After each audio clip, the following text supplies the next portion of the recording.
Bengali রেসিপির সমাহারে সবাইকে স্বাগত। আমার আজকের রেসিপি শুক্তো।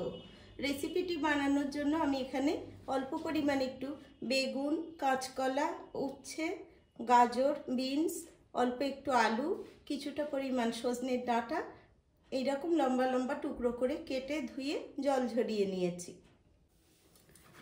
জলের মধ্যে কলাটাকে এইরকমভাবে একটু চেপে চেপে ধুয়ে নিলাম। তারপর 5 মিনিট ভিজিয়ে রাখবো।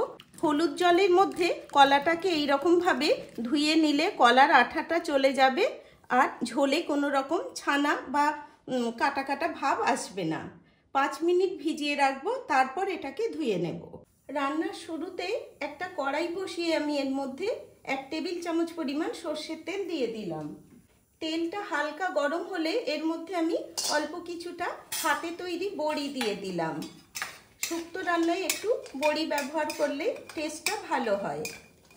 বড়িটা হালকা উষ্ণ গরম তেলে দিলে বড়িটাকে বেশি তেল শুষে নেয় না।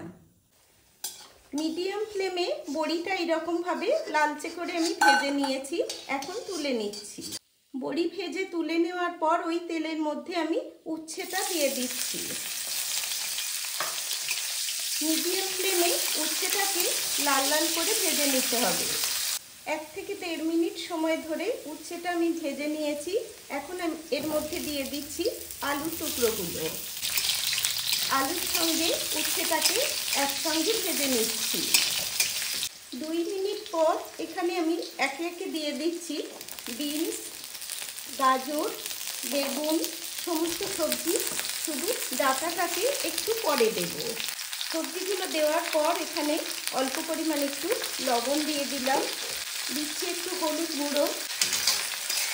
একবার নাড়াচাড়া করে মিশিয়ে নিয়ে সব সবজিগুলোকে আমি ভালো মতো ভেজে নিচ্ছি। 1 মিনিট পর কাঁচকলা টুকরোগুলো দিয়ে দিলাম, দিয়ে দিচ্ছি ডাঁটাগুলোকেও।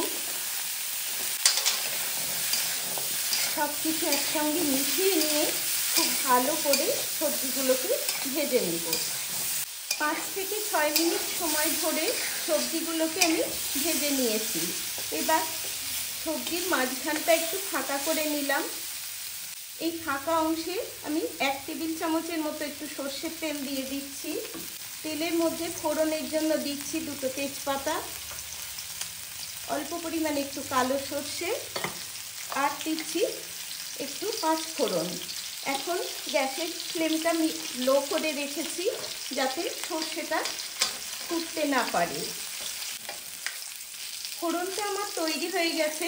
এখন সবজিগুলোকে ফোড়নের সঙ্গে মিশিয়ে নিচ্ছি। এবার দিয়ে দিচ্ছি এর মধ্যে অল্প একটু আদা বাটা। আদাটাকে সবজির সঙ্গে ভালো করে নাড়াচাড়া করে নিতে হবে। এখন আমি এর মধ্যে দিয়ে দিচ্ছি একটু সর্ষে বাটা। 1 চা চামচ কালো সর্ষে আর 1 চা চামচ হলুদ সর্ষে আমি আগে থেকে বেটে রেখেছিলাম, সেটা এখানে দিয়ে দিলাম। একবার উল্টে পাল্টে মিশিয়ে নিয়ে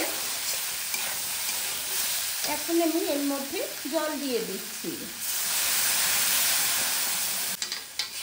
পরিমাণ মতো জল দিয়ে সবজির সঙ্গে জলের সঙ্গে ভালো করে নাড়াচাড়া করে নিচ্ছি।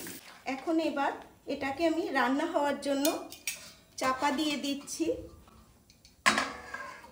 1 মিনিট পর চাপাটাকে নামিয়ে নিচ্ছি। দেখুন গ্রেভিটা আমার ভালো মতো ফুটে উঠেছে। এবার ভেজে রাখা বড়িটা আমি এর মধ্যে দিয়ে দিলাম।